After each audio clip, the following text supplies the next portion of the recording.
পাকিস্তানৰ প্ৰতি গৌৰৱৰ দৰদ ভাৰতৰ জয় হজম কৰিব নোৱাৰিলে কিন্তু পাকিস্তানৰ বাবে চকুপানী ঠিকেই ওলালে যদিহে এয়া মিছা তেন্তে কি এয়া প্ৰথমে মন কৰক এই তাৰিখটোলৈ 29/8/2022 গৌৰৱ গগৈৰ এটা পোষ্ট 2022 চনত এছিয়া কাপত ভাৰতে হৰুৱাইছিল পাকিস্তানক দেশবাসীয়ে ফটকা ফুটাই আনন্দ উল্লাস কৰিছিল সেই সময়তে গৌৰৱ গগৈয়ে লিখিছে ভাৰতৰ জয়ত আনন্দ উল্লাস কৰি থাকিলে নহব পাকিস্তানৰ বানপানীৰ বিষয়ে আমি ভাবিব লাগিব পাকিস্তানৰ জনতাক প্ৰয়োজন সহায় আৰু সমৰ্থনৰ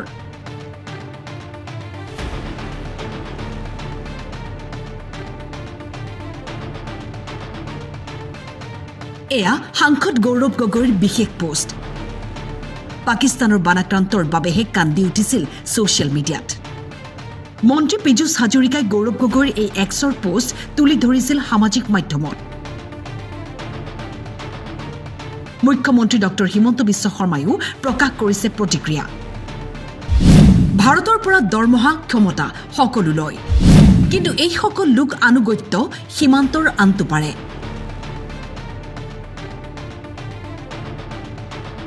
ভাৰতৰ পৰা সকলো সুবিধা লয় কিন্তু কাম কৰে পাকিস্তানৰ স্বাৰ্থত এয়া প্ৰতাৰণা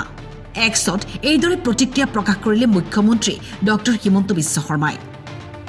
এতিয়া প্ৰশ্ন হৈছে পাকিস্তানৰ প্ৰতি ইমান দৰদ কিয় গৌৰৱ গগৈৰ মুখ্যমন্ত্ৰী যেতিয়া সুধিছে তেওঁ পাকিস্তানলৈ গৈছিল নে নাই কিয় নিমাত হৈ পৰিছে মুখ খুলিবলৈ ভয় কিয় কৰিছে গৌৰৱ গগৈয়ে আজি এনেকুৱা মানে মই কি কওঁ হাঁহি লগা কথাবোৰ নকয় নেকি কেমেৰাৰ আগত মিছা মাতিলেও ছ'চিয়েল মিডিয়াৰ সেই পোষ্টে মিছা নকয় আচ্ছা মইতো ক'লো না মই একেবাৰে ৰিজাইন দি দিম যদি মই এটা কথাও মিছা কৈছোঁ এটা কথাও যদি মিছা কথা কৈছোঁ জীৱনত ৰাজনীতিয়ে নকৰোঁ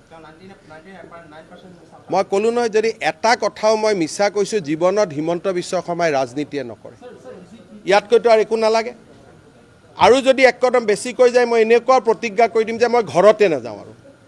যদি মই এটাও কথা মিছা কৈছোঁ জীৱনত মোৰ ঘৰতে মই নোসোমাওঁ তাতকৈ আৰু কিবা ক'ব লাগে মুখ্যমন্ত্ৰী এজনে এনে কেজুৱেল কথা নকয় নহয় গতিকে এইটো যিখিনি কথা কৈছোঁ মই কম কৰি কৈছোঁ আচল কথা এতিয়াও মই কোৱা নাই যিহেতু পাতল কথা ক'ব নাপায় সেইকাৰণে মই যিমান কথা ক'ব লাগে তাতকৈ বহুত কম কৈছোঁ 10 ছেপ্টেম্বৰত ইয়াতকৈ বেছি আপোনালোকে শুনা পাব আজিয়ে মই এটা টুইট কৰিছোঁ তেখেতে কৈছে যে আমি ইয়াতে আমাৰ পাকিস্তান ভাৰতৰ ক্ৰিকেটত আমি ফূৰ্তি কৰাতকৈ পাকিস্তানত বানপানীত মানুহসকল কি বিপদ পৰিছে তাৰ কাৰণে চিন্তা কৰিব লাগে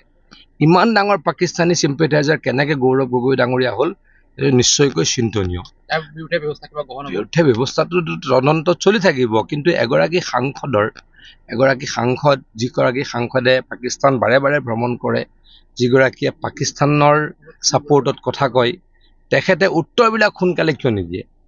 উত্তৰবিলাক কওঁতে কিয় ঘূৰাই পকাই উত্তৰ দিয়ে গতিকে তাত আৰু নিশ্চয় কিবাকৈ ৰহস্য আছে মোৰ বোধৰে গতিকে ৰহস্য নিশ্চয়কৈ ওলাব নিউজ ডেস্ক টাইম 8